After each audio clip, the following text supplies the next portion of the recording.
కోరుకుని ఇస్తా అని మీరు ఎక్కడో నేను చూస్తూనే ఉంటాను.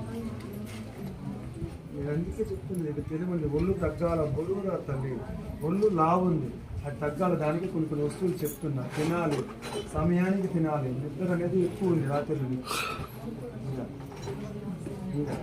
ఎన్ని గంటలు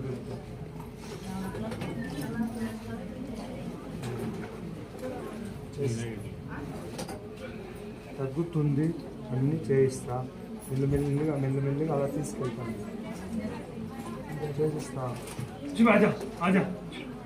ఒకటి ఒక పనికి వచ్చినారు, మొదట సంతానం అన్నారు.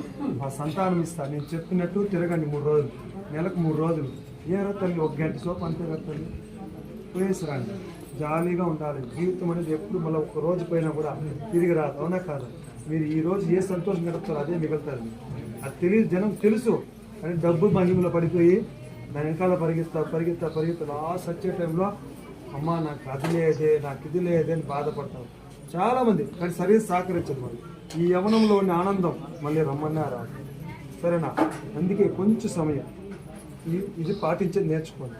జీవితంలో డబ్బు లేకపోయినా మీరు సంతోషంగా ఉంటారు. ఇది ఒక్కటి నేను చెప్పింది చేస్తే మాత్రం సంతోషం వస్తుంది. ఏమి లేకపోయినా కూడా బతకొచ్చు, సంతోషం ఉంటుంది సార్.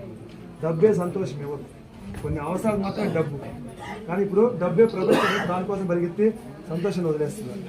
సంతోషం కోసం డబ్బు కావాలి, డబ్బు కోసం సంతోషం కాదు. సరేనా? మీరు సంతోషం అందుకోసం బట్టి కొంచెం డబ్బు అంతే, నేను జరిపిస్తాం.